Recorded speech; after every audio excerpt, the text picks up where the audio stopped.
September 12, 1944. Outside Charmes, France. Captain Heinrich Müller of the Wehrmacht's 553rd Volksgrenadier Division crouches in the tree line, binoculars pressed against his face. His hands tremble, not from fear, but from exhaustion and something approaching disbelief. For 3 weeks, he has watched American armor move with impossible speed. Patton's Third Army doesn't advance like a conventional force. They surge forward like water breaking through a dam, 50 kilometers in a day, sometimes more. German doctrine says this is tactically impossible. Modern mechanized warfare requires supply lines. Those lines stretch, they break, they create opportunities for counterattack. But these Americans never slow down. Müller adjusts his focus.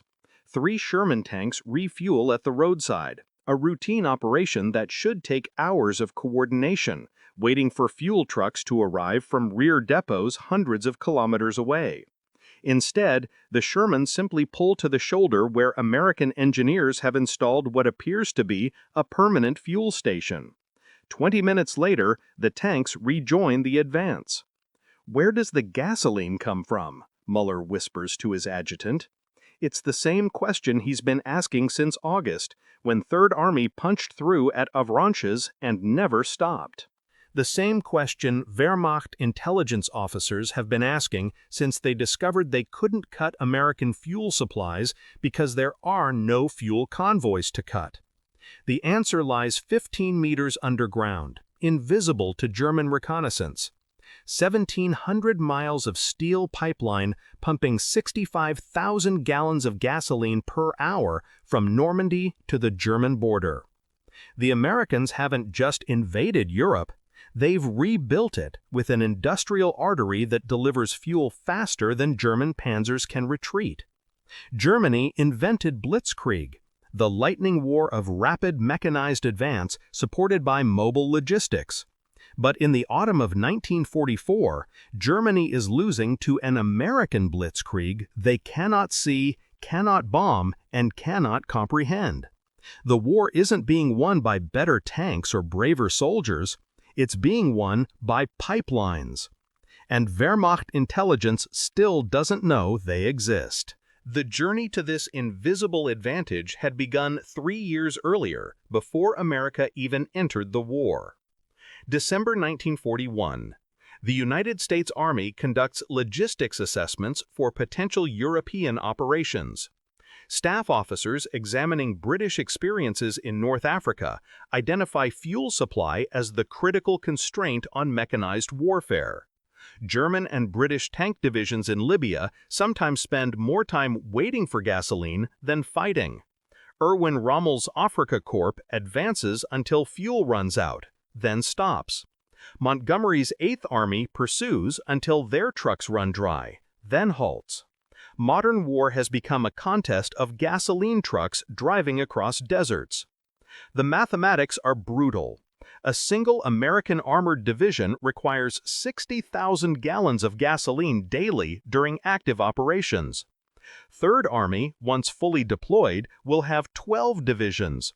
That's 720,000 gallons per day, delivered to the front across hundreds of kilometers of road through hostile territory under constant threat of air attack. Traditional logistics doctrine relies on trucks. The U.S. Army calculates they will need 47 trucks to supply enough gasoline for a single armored division to advance 100 kilometers. Those 47 trucks will themselves consume 2,350 gallons during the round trip. The longer the supply line, the more trucks needed just to feed other trucks.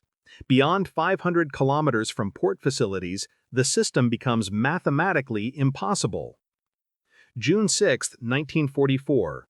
Normandy beaches, H+6 hours. The first American fuel tankers unload at Omaha Beach while engineers still clear mines. By June 8, U.S. forces have established fuel dumps near the beachhead containing 400,000 gallons, enough for less than a single day of full-scale operations. Trucks shuttle constantly between beach depots and forward units. The system works, barely, because American forces haven't broken out yet. They're still fighting through hedgerows within 20 kilometers of the landing zones. But Lieutenant Colonel Andrew Thayer, Chief Logistics Officer for U.S. First Army, understands the coming crisis. He briefs General Omar Bradley on June 11th. "Sir, when we break out, if we break out, our advance will stop within 5 days. Not because of German resistance, because we'll run out of gas." Bradley asks about truck allocation. Thayer explains, "We're bringing 10,000 trucks across. The Red Ball Express convoy system can deliver approximately 400,000 gallons daily once roads are secured. That supports a static front with limited operations. It cannot support Patton's Third Army once they activate. Absolutely cannot support simultaneous advances by multiple armies across France." The solution arrives in sections aboard Liberty ships beginning June 15, 1944. 36,000 tons of 6-inch steel pipe, 12,000 tons of pumping equipment, and 2,500 civilian petroleum engineers under contract to the U.S. Army Corps of Engineers. They are designated the 752nd, 753rd, and 754th Pipeline Engineer Battalions, though most soldiers will call them the Gasoline Cowboys. Their mission: build a pipeline from Cherbourg to Paris, then keep building. Colonel Elmer Barnes, commanding officer of all pipeline operations, establishes his headquarters near Cherbourg on June 28th. His orders are unprecedented in military history. Construct operational fuel pipelines at a rate of 15 miles per day through active combat zones. Traditional peacetime construction manages 2 miles per day. Barnes has to achieve the impossible 7-fold faster under fire. The first pipe section goes into the ground on July 3, 1944, at Port-en-Bessin. Engineers work in 12-hour shifts 7 days per week. Each crew lays 700 feet of pipeline per shift, burying the 6-inch diameter pipe 3 feet underground to protect it from bombing and tank traffic. Behind the frontline construction teams, welding crews seal joints. Behind them, testing crews check for leaks using compressed air. Behind them, coating crews apply protective wrapping. The entire operation moves forward like a mechanical organism, continuously extending America's fuel artery deeper into France. July 28, 1944. The first pipeline section becomes operational. Port-en-Bessin to Coqueville, 22 miles. Capacity 12,000 gallons per hour. Flow begins at 06 hours. By nightfall, forward fuel dumps that previously took 3 days to resupply receive 200,000 gallons in 10 hours. Truck drivers assigned to fuel transport report for duty and discover their mission has been canceled. The gasoline arrives by itself, continuously, invisibly. Third Army activates on August 1, 1944, under Lieutenant General George S. Patton. His operational orders call for aggressive mechanized warfare, breakthrough, exploitation, deep penetration behind German lines. This doctrine requires fuel consumption rates 300% higher than defensive operations. Logisticians expect Third Army will outrun its supply lines within 72 hours. Instead, Patton's tanks advance 200 miles in 2 weeks. The pipeline follows them. Engineers lay pipe through villages still burning from artillery fire, across fields littered with destroyed German equipment, beside roads clogged with refugees. They bury pipe under rivers using specialized submarine pipeline techniques developed by British engineers during the Normandy invasion. When German stragglers fire on construction crews, infantry provides security. When Luftwaffe aircraft strafe work sites, crews scatter, then return and continue welding. By August 20, 1944, the pipeline network extends 147 miles from Normandy beaches to Alençon, midway to Paris. Daily delivery capacity reaches 45,000 gallons per hour through multiple parallel lines. Third Army's fuel consumption during this period, 42,000 gallons per hour during maximum operations. For the first time in modern military history, mechanized forces advance without fuel constraints. The speed isn't limited by logistics. It's limited only by how fast tanks can drive and infantry can march. Wehrmacht intelligence officers intercept American radio traffic discussing fuel deliveries, but assume traditional truck convoys. German long-range reconnaissance aircraft photograph French roads and count vehicles, attempting to estimate supply capacity. They see fewer trucks than German calculations suggest should be necessary. The Wehrmacht concludes American forces must be operating on minimal fuel reserves, vulnerable to a supply crisis that will halt the advance. The Germans are systematically wrong. The fuel doesn't travel by road. It flows underground, invisible to reconnaissance, immune to air interdiction, arriving continuously at a rate German logistics officers consider fantastical. August 25, 1944. Liberation of Paris. Third Army liberates the French capital after advancing 400 miles in 3 weeks, operational tempo that Wehrmacht staff officers study and dismiss as statistically impossible. German doctrine states mechanized forces require 3 days of rest and resupply for every day of combat operations. Patton's divisions fight continuously for 21 days, never pausing, never slowing. The pipeline reaches Paris city limits on August 27, 2 days after liberation. Construction crews work through celebrations, laying pipe down Boulevard de la Madeleine while Parisians dance in the streets. By August 30, 6 fuel distribution stations operate within the city, each capable of refueling an entire armored division daily. Third Army, instead of resting to establish supply lines, immediately prepares for pursuit operations toward Germany. September 1, 1944. Verdun Sector. 4th Armored Division advances 65 miles in 18 hours, equivalent to pursuit speeds during the initial German Blitzkrieg of 1940. The difference, German panzers in 1940 frequently halted waiting for fuel trucks.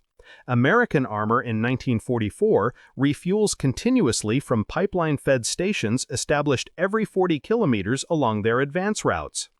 German commanders intercept American movement orders and plan counterattacks at what they calculate will be the Americans' vulnerable supply pauses.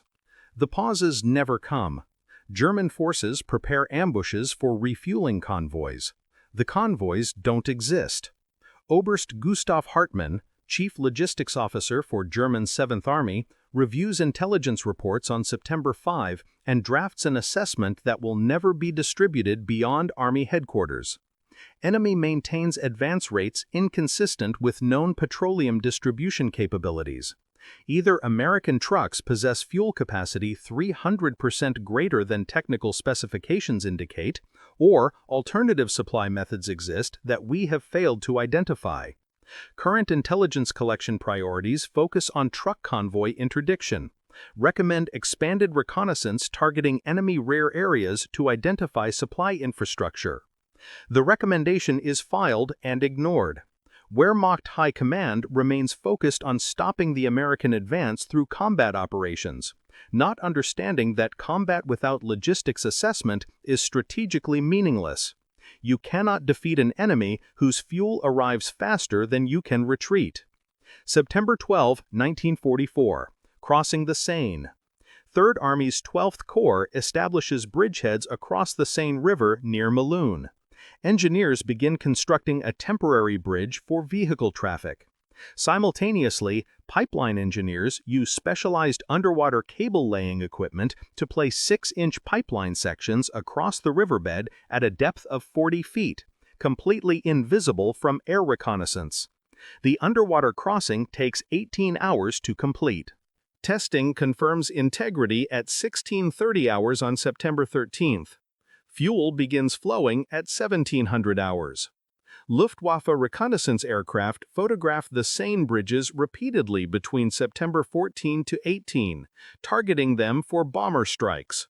The photographs show temporary vehicle bridges but no pipeline infrastructure because the pipelines run underwater, unmarked, undetectable. Luftwaffe bombers destroy 2 bridges on September 16, temporarily halting truck traffic. American fuel deliveries continue uninterrupted through the submerged pipelines. September 19, 1944. Eastern France. The pipeline network now extends 412 miles from Cherbourg to Étain, just 30 miles from the German border. Construction rate has accelerated to 18 miles per day as engineer battalions refine techniques and acquire purpose-built equipment. The system comprises primary distribution line, 6-inch diameter, Port-en-Bessin to Étain. Secondary lines, 8 parallel 4-inch pipelines serving different sectors. Pumping stations, 23 facilities spaced at 18-mile intervals.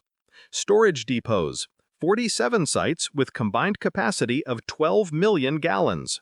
Distribution points, 127 tactical refueling stations within 5 miles of frontline units. Total system capacity, 65,000 gallons per hour, equivalent to 1.56 million gallons per 24-hour period. This exceeds 3rd Army's maximum consumption by 35%. For the first time in the European theater, American forces possess surplus fuel capacity. The Germans still don't know the pipelines exist. Wehrmacht intelligence estimates American fuel reserves based on observed truck convoy sizes and assumes Americans maintain 15-day stockpiles at forward depots, the German standard. Based on these calculations, German staff officers believe aggressive operations will deplete American fuel within 10 days, forcing an operational pause. Third Army has operated aggressively for 45 consecutive days and has never experienced fuel shortages. September 23, 1944. Metz Fortress Complex. Third Army begins siege operations against the fortified city of Metz, one of Europe's strongest defensive positions. German commanders anticipate prolonged static warfare will strain American supply lines, creating opportunities for counterattacks once fuel shortages develop. They establish defensive positions optimized for counterattacking American rear areas during the expected logistics crisis. American siege artillery fires 12,000 shells daily, delivered by trucks from ammunition depots. American tanks maneuver continuously around Metz's perimeter, forcing German defenders to react, burning fuel at maximum rates. The siege should drain American resources. Instead, Third Army simultaneously begins offensive operations south of Metz while maintaining the siege, something German doctrine considers logistically impossible. The pipeline network extends to Metz by September 26. Engineers construct 4 distribution points within artillery range of German positions, laid with such haste that American infantry must clear snipers from construction sites while welding crews work. Fuel flows continuously. Patton's divisions never pause. But the advantage depended entirely on one critical factor: the Germans never identifying the pipeline system's existence. That advantage would not last forever. But by mid-September 1944, the tactical picture began to change. September 28, 1944, 14:35 hours. Near Étain, France. Feldwebel Klaus Richter of Luftwaffe Ground Reconnaissance Company 112 leads a patrol through woods 3 kilometers behind American lines. His mission: observe enemy supply routes and count truck convoys. For 2 hours, they observe the main road from Verdun to Metz. They count 47 trucks, routine supply traffic, nothing suggesting the massive logistics operation required to support American operations. Richard checks his map, confirming location, then notices something unusual: a straight clearing through the forest, approximately 2 meters wide, extending from the road toward American positions. Fresh soil runs along the clearing's center line. He approaches cautiously. The earth has been recently disturbed, then regraded. He digs with his entrenching tool. 18 inches down, his blade strikes metal. "Scheiße," he whispers. He digs more, exposing 6 inches of steel pipe. Richard follows the pipeline for 400 meters through the forest. Every 30 meters, he marks the route on his map.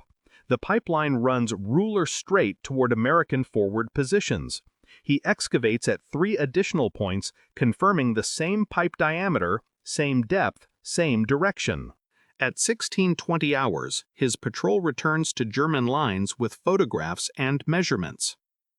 The report reaches 7th Army headquarters on September 29. Intelligence officers initially file it as describing a water supply line. American forces need water infrastructure, after all. But Richter's photographs show heavy industrial pipe specifications inconsistent with water service. Follow-up assessments during October identify the truth. Americans have built petroleum pipelines across France. Wehrmacht intelligence begins systematic reconnaissance targeting potential pipeline routes. They photograph suspicious ground disturbances, interview French civilians about American construction activity, and capture documents from engineer units.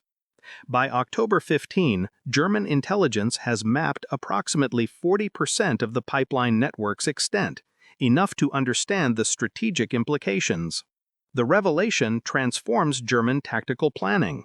Luftwaffe reconnaissance priorities shift to identifying pipeline routes, pumping stations, and storage facilities. Ground commanders receive orders to target pipeline infrastructure during counterattacks. Hitler personally demands bombing campaigns against American fuel distribution systems. October 24, 1944, 03:15 hours.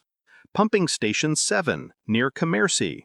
6 Junkers Ju-88 bombers from Kampfgeschwader 76 approach at low altitude, guided by French resistance collaborators who reported the station's location to German agents. The facility pumps 8,000 gallons per hour through 4 parallel pipelines, approximately 12% of Third Army's total fuel supply. Bombs hit at 03:17 hours.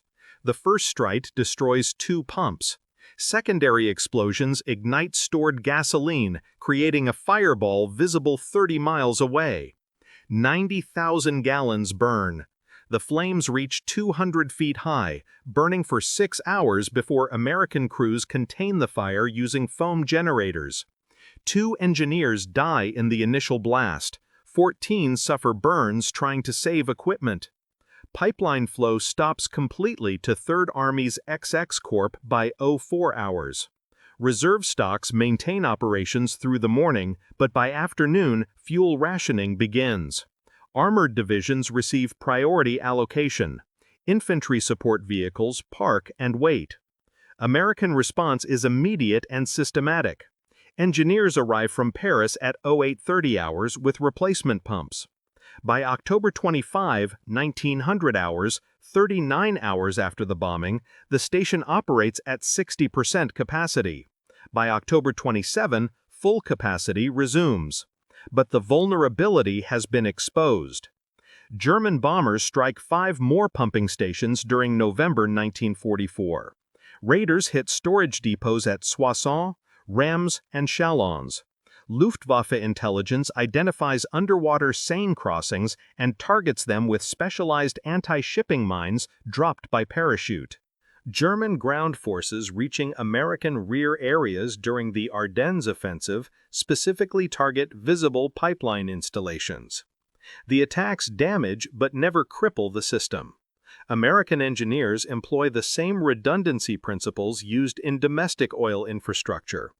Parallel pipelines provide backup capacity, pumping stations store enough fuel to maintain flow during repairs, and construction crews can restore damaged sections within 48 hours.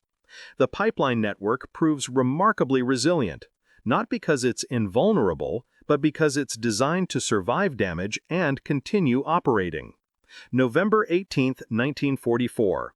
Wehrmacht intelligence completes comprehensive assessment of American pipeline system. The report, distributed to all Army Group commanders, describes estimated total length, 1,100 miles. Actual, 1,700 miles. German intelligence has missed significant portions. Estimated capacity, 40,000 gallons per hour. Actual, 65,000 gallons per hour. Identified pumping stations, 17. Actual, 23. Assessment. Enemy petroleum distribution via pipeline enables sustained operations without vulnerable truck convoys. Strategic bombing cannot eliminate infrastructure due to redundancy and rapid repair capability. Ground interdiction impossible given pipeline deployment behind enemy lines. The report concludes with brutal honesty. American logistics advantage is fundamental and cannot be countered through existing Wehrmacht capabilities. Enemy can sustain operational tempo indefinitely. By the time German intelligence understood what they faced, it was too late. The pipeline system had already delivered 230 million gallons of gasoline to Allied forces, enough fuel to drive every tank in the European theater from Normandy to Berlin and back 3 times. The invisible advantage had become unstoppable momentum. The specifications that created this invisible advantage originated not from military doctrine, but from industrial engineering crisis. January 1942. Washington, D.C. War Department Logistics Assessment Board. Senior Army officers review British assessments of North African campaigns, focusing specifically on logistics failures that halted British offensives despite tactical superiority. The conclusion is mathematically explicit. Conventional truck-based fuel distribution cannot support the operational tempo required for decisive victory in European theater operations. Brigadier General Leroy Lutz, Chief Logistics Planner for European Operations, commissions feasibility studies for alternative fuel distribution methods. 4 options receive detailed analysis.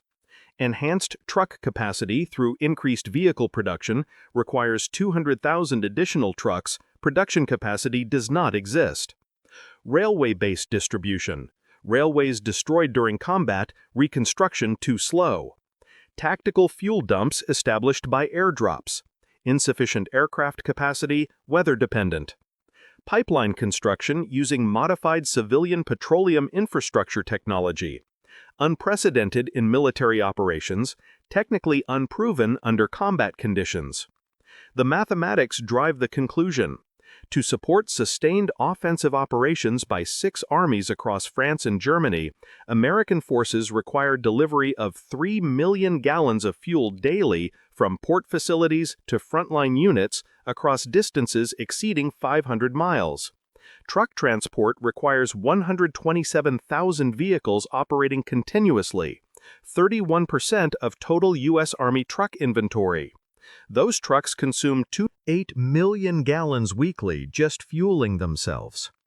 The system is marginally functional in theory, catastrophically fragile in practice. Pipeline distribution requires 0 fuel for fuel transport. Pipelines don't break down. They don't need drivers, spare parts, or rest. Once constructed, they deliver continuously at fixed capacity regardless of distance from source. A 6-inch pipeline can transport as much fuel as 75 tanker trucks operating daily, with a construction crew of 120 engineers instead of 300 drivers and maintenance personnel. March 1942. Colonel Elmer Barnes receives appointment as commanding officer of the 752nd Pipeline Engineer Battalion, a unit that doesn't yet exist. Barnes has spent 22 years with Standard Oil Company designing and constructing petroleum infrastructure across Texas, Oklahoma, and California. He knows pipeline engineering. He knows nothing about military operations. His orders specify requirements that seem deliberately impossible. Construct pipeline infrastructure capable of delivering 1 million gallons daily minimum, 2 million gallons daily objective capacity. Achieve construction rates of 10 miles daily minimum, 15 miles objective. Operate in combat zones with minimal security. Utilize materials compatible with European rail transport. Design for rapid repair following battle damage. Maintain operations through winter conditions, including sustained freezing temperatures. The impossible choice emerged from basic physics. Traditional pipeline construction uses welded joints inspected via X-ray testing, installed with heavy equipment requiring road access and stable working conditions. This achieves construction rates of 2 miles daily under optimal circumstances. Combat zones provide no optimal circumstances. Barnes examines alternatives. Threading joints eliminates welding time but creates leak-prone connections unsuitable for high-pressure systems. Smaller diameter pipe reduces material requirements but restricts capacity below requirements. Shorter pipe sections ease handling but increase joint count and failure points. The solution combines modified civilian technology with military compromise. Barnes specifies pipe sections 20 feet long, civilian standard 40 feet. Easier handling under combat conditions, doubles joint count but acceptable given time savings. Joint system, mechanical Victolic couplings, civilian standard welded joints. Enables joint completion in 8 minutes versus 45 minutes for welding. Reduces strength 15% but remains acceptable for operational pressures. Burial depth 3 feet. Civilian standard 4 feet. Adequate protection against surface traffic, reduces excavation time 30%. Pressure testing, compressed air field testing, civilian standard hydrostatic testing. Faster verification, less equipment required. Each compromise sacrifices peacetime reliability for wartime construction speed. The resulting system is less durable, less efficient, more prone to leaks than civilian equivalents. But it can be built 7 times faster, repaired under fire, and constructed by military engineers with abbreviated training. The most critical decision: redundancy over perfection. Instead of single large diameter pipelines, Barnes designs parallel smaller pipelines. 6 4-inch lines deliver equivalent capacity to 1 8-inch line, but provide inherent backup capability. When battle damage destroys one line, 5 continue operating. Repairs proceed without shutting down fuel delivery.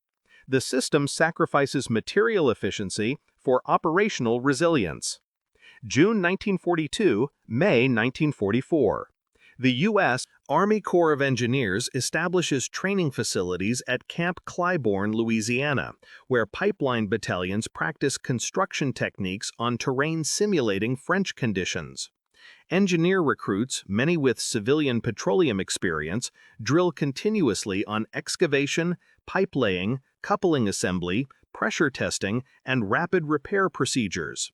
The training emphasizes speed over precision, acceptable leaks, functional connections, good enough installation. Civilian engineers accustomed to perfect systems learn military pragmatism. Working systems defeat perfect plans. Colonel Barnes personally supervises training, pushing construction crews to match 15-mile daily objectives. By May 1944, engineered battalions consistently achieve 13 miles daily under training conditions. Barnes estimates combat conditions will reduce performance 40%. His target, 10 miles daily in France. The design philosophy embedded in every specification reflects American industrial warfare doctrine, overwhelming material advantage deployed through imperfect but functional systems. German petroleum infrastructure in 1944 uses superior welded pipe with lower leak rates and higher efficiency. But German engineers build 2 miles daily.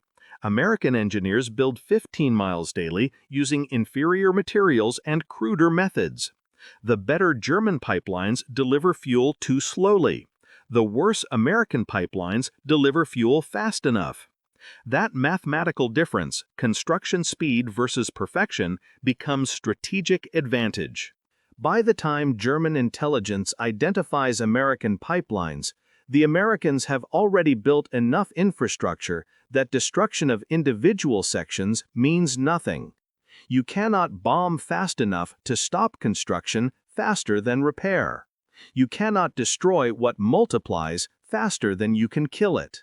The strategic consequences manifested through systematic German logistics collapse across the Western Front.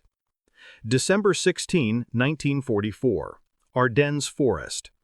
Germany launches Operation Wacht am Rhein, the Battle of the Bulge, committing 30 divisions to breakthrough offensive aimed at Antwerp.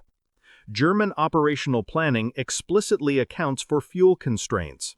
Attacking divisions carry enough gasoline for 100 kilometers of advance, then must capture American fuel depots to continue operations. The plan assumes American fuel stocks will be vulnerable and accessible. German panzers advance 60 miles in 4 days, achieving tactical surprise and territorial gains. Then, fuel runs out. Panzer divisions halt within sight of American fuel depots they cannot reach because they have no gasoline for the final advance. The offensive collapses not from combat defeat, but from logistics starvation. American response demonstrates pipeline advantage. Third Army, positioned south of the German breakthrough, receives orders December 19 to disengage, redeploy north, and counterattack into the southern flank of German advance, a maneuver requiring 100-mile movement by 6 divisions within 72 hours, followed by immediate sustained offensive operations. Conventional logistics would make this impossible.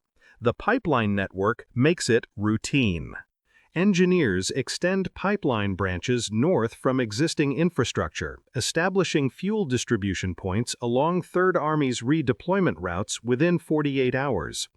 Patton's divisions refuel continuously during movement, arrive in attack positions with full fuel loads, and attack December 22 without operational pause. German commanders facing Third Army's counterattack express shock at American response speed. Intercepted German radio transmissions December 23 include: enemy forces appearing in unexpected strength. How did they redeploy this fast? The question has no answer Wehrmacht doctrine can explain. You cannot redeploy 6 divisions across 100 miles in 3 days, then immediately attack without logistics capabilities German experience considers impossible. January 1945. Rhineland campaigns. American forces advance into Germany proper. The pipeline network extends to forward positions within 15 kilometers of the Rhine River. German defenders attempt to destroy pipeline infrastructure during fighting withdrawals but lack intelligence about exact routes. Luftwaffe bombing missions target suspected pipeline locations but hit empty fields more often than actual installations. On January 28, German forces detonate demolition charges beneath what reconnaissance identifies as a pipeline route near Saarbrücken. The explosion destroys underground telephone cables and disrupts communications, but misses the actual pipeline, which runs 200 meters north along a different route. American fuel flow continues uninterrupted. German intelligence reports successful interdiction of enemy pipeline, while American operations face zero fuel constraints. The pattern repeats across the front. German tactical intelligence about pipeline locations proves consistently inaccurate. Even when correctly identifying routes, German forces lack capability to destroy buried steel pipe effectively. Artillery fire merely craters surface soil. Small unit raids reach pipelines too briefly to inflict significant damage. Luftwaffe attacks hit targets already protected by redundant capacity. February 14, 1945. Ruhr River. 1st and 9th U.S. Armies prepare for crossing operations into Germany's industrial heartland. The operation requires concentration of 450,000 troops with supporting armor. Fuel consumption estimated at 2.1 million gallons for the 5-day assault phase. Pipeline infrastructure delivers 2.3 million gallons during February 10-15, establishing forward reserves that exceed operational requirements by 10%. When the assault begins February 23, American forces cross the Ruhr with enough fuel for sustained operations without resupply for 72 hours. German defenders plan counterattacks targeting American supply lines during the vulnerable river crossing phase. The counterattacks target supply lines that aren't there.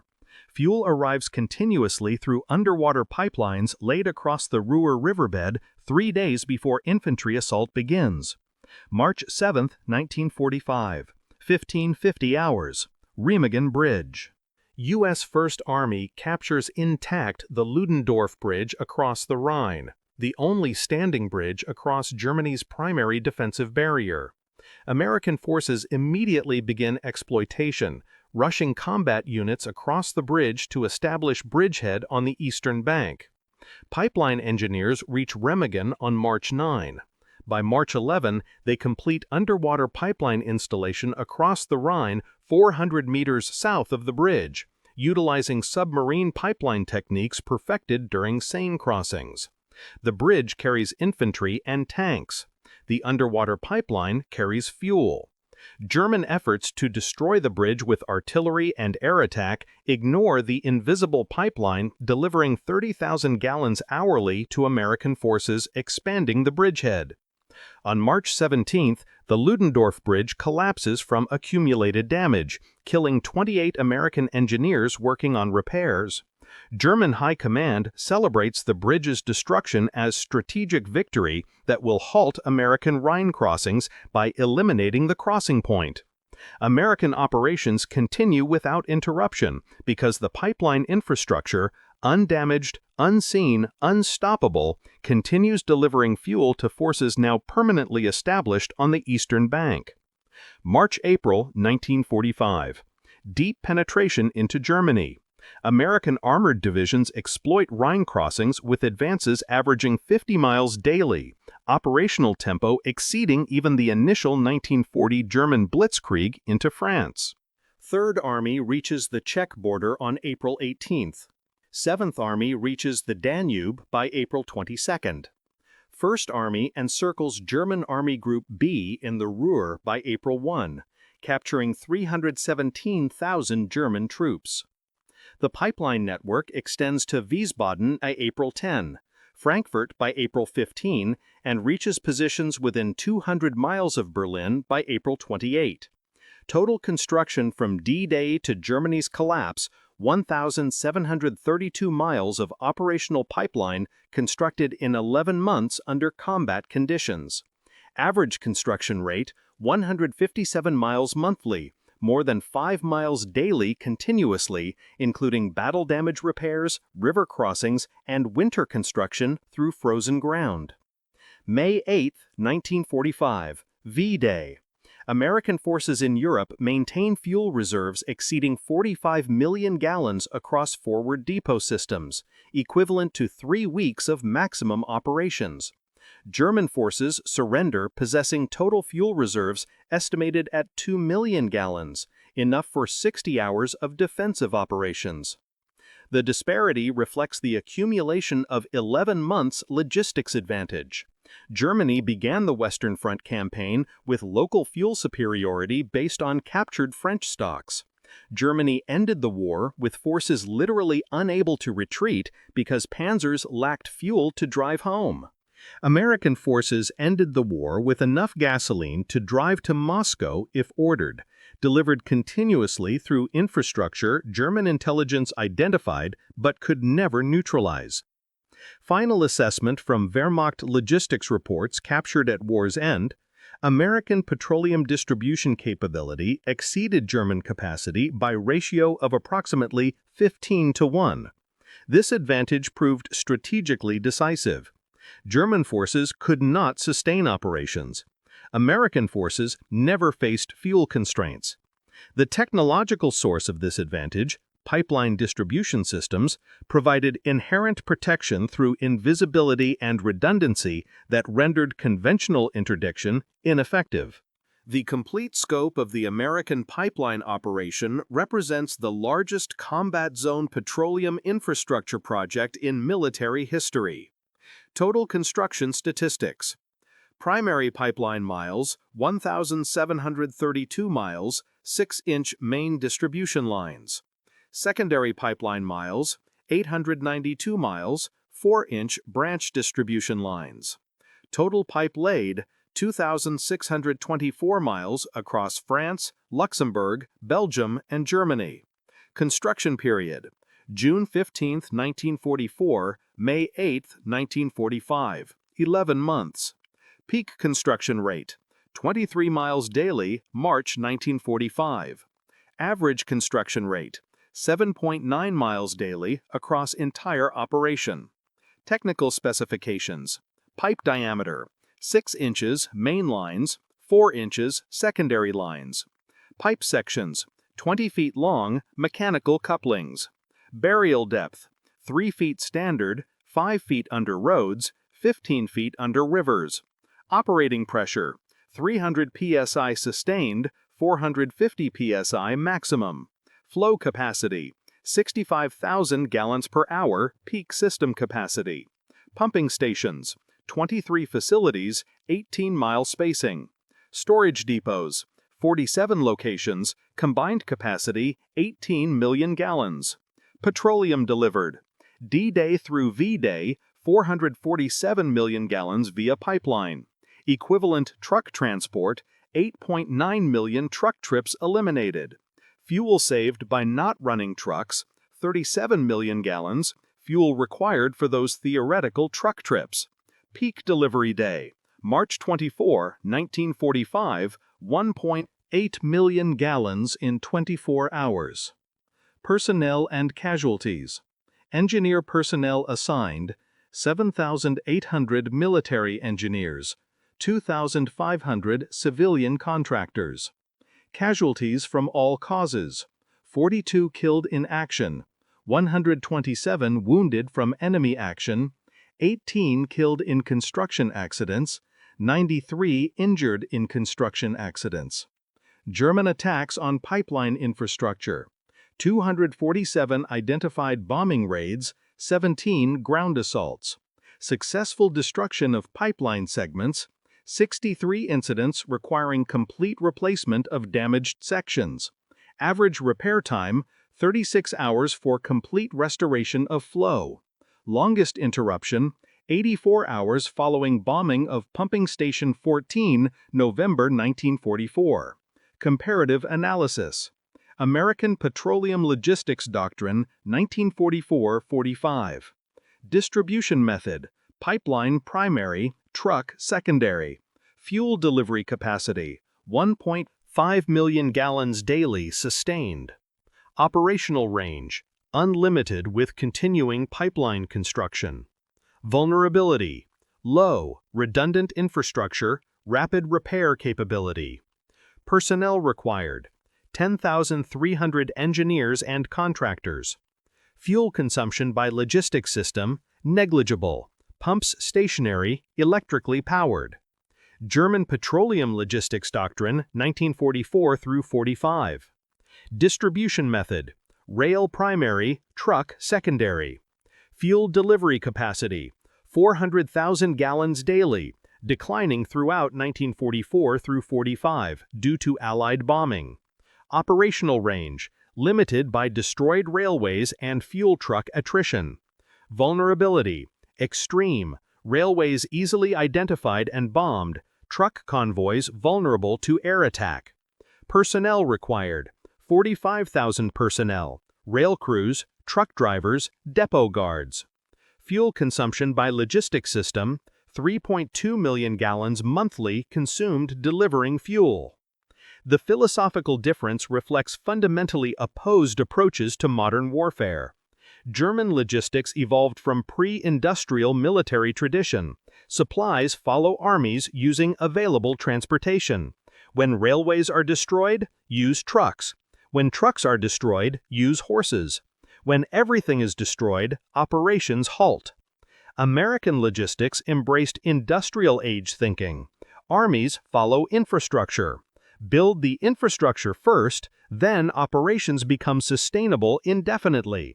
The pipeline wasn't logistics supporting combat operations. The pipeline was combat operations, an offensive weapon that defeated Germany by making American advance unstoppable. Survivor testimony. Master Sergeant Robert Chen, 753rd Pipeline Battalion, interviewed 1987. We worked under fire more times than I can count. Germans would shell us, we'd take cover. Shelling stops, we'd get back to laying pipe. The joke was we were safer than infantry because once we finished a section and moved forward, there was nothing left to shoot at. Just buried pipe. Jerry could bomb empty fields all day. Didn't matter. The fuel kept flowing. Hauptmann Wilhelm Dressler, Wehrmacht 7th Army Logistics, interviewed 1983. We could not understand American fuel capacity. Our intelligence said they moved 6 divisions in 3 days and attacked immediately. Mathematically impossible. Our own logistics needed 2 weeks to move 3 divisions 50 kilometers. When we learned about the pipelines, it explained everything. They weren't better soldiers. They just never ran out of gasoline. We fought men. They fought with factories. Colonel Elmer Barnes, Commanding Officer Pipeline Operations, speech at Corps of Engineers reunion, 1967. The engineers who built that system understood something infantry and armor didn't. Wars aren't won at the front. They're won 300 miles behind the front, in the logistics that nobody sees. Every gallon we delivered meant an American tank kept moving. Every day we kept building meant German panzers ran dry faster. We didn't fire shots, but we won battles. September 12, 1944. Outside Charmes, France. Captain Heinrich Müller crouches in the tree line, watching American tanks refuel from invisible sources, asking questions German intelligence cannot answer. The pipeline buried 15 meters from his observation post will operate continuously until November 1945, 6 months after Germany's surrender, delivering fuel to occupation forces rebuilding the nation the pipeline helped defeat. That specific pipe section, route segment 247B in American engineering records, pumps 8,000 gallons hourly for 17 consecutive months without failure. Engineers finally shut it down during infrastructure consolidation, not because it breaks, but because it's no longer needed. German forces surrender May 8, 1945, with fuel reserves insufficient to drive their remaining armor to surrender points. American forces accept surrender with fuel reserves sufficient for 3 weeks of continued maximum operations. The contrast is absolute. One side ends the war unable to move, the other ends with unstoppable momentum in reserve. The irony is historically profound. Germany invented blitzkrieg, the doctrine of rapid mechanized warfare supported by mobile logistics. German forces in 1940 conquered France in 6 weeks through speed, exploitation, and sustained operational tempo that French and British forces could not match. 4 years later, American forces reconquer France in 11 weeks using German blitzkrieg doctrine executed with American industrial scale. The same strategy, the same emphasis on speed over strength, the same priority on mobility over defense. But the Americans added one element German doctrine never fully embraced: invisible industrial infrastructure that made speed sustainable. German blitzkrieg advanced until fuel ran out, then paused. American blitzkrieg advanced until enemy resistance collapsed, then continued advancing. The difference, the critical advantage that changed everything, was buried 3 feet underground where German reconnaissance would never see it. The lesson extends beyond petroleum engineering or logistics planning. The pipeline system demonstrated that modern industrial warfare is won through unglamorous infrastructure rather than heroic combat. Tank battles receive historical attention. Pipeline construction receives historical footnotes. Yet the pipeline determined which tanks could fight and which sat immobile waiting for fuel that never arrived. The broader implications shaped post-war military doctrine worldwide. Modern armies studying the European campaign focus extensively on armor tactics, air superiority, and infantry techniques. The real lesson appears in logistics manuals. Sustainable operations require infrastructure invisible to the enemy. The Soviet Union built strategic pipeline networks across Eastern Europe during the Cold War. NATO establishes pre-positioned fuel depots connected by hardened pipelines. Modern militaries deploy mobile pipeline construction units as standard equipment. The gasoline cowboys who built the invisible advantage changed warfare fundamentally. They proved that engineering victories enable combat victories.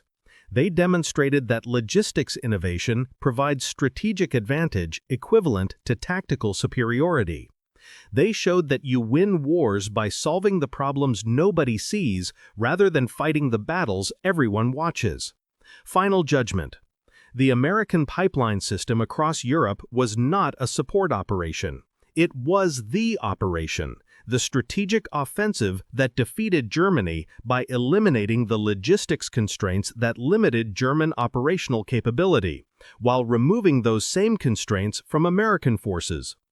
Germany lost because their panzers stopped moving. America won because their tanks never stopped moving. The difference was buried underground where German intelligence looked but never truly saw. Captain Mueller's question, "Where does the gasoline come from?" haunted German tactical planning from August 1944 until surrender. By the time Wehrmacht intelligence answered the question, American engineers had already built enough pipeline infrastructure that the answer no longer mattered.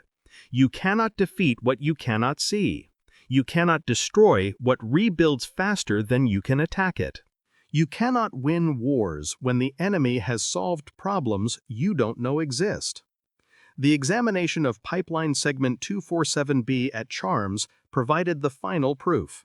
The American pipeline system wasn't superior technology. It was adequate technology deployed at impossible scale with industrial efficiency German logistics could not match. Those pipes weren't built to last decades. They were built to last until Germany surrendered. And in that single fact lies the entire story of why American logistics defeated German tactics, why industrial capacity defeated military doctrine, and why the war in Europe ended with German forces immobilized while American forces possessed momentum enough to conquer 2 more countries if ordered. The pipeline didn't support the victory. The pipeline was the victory.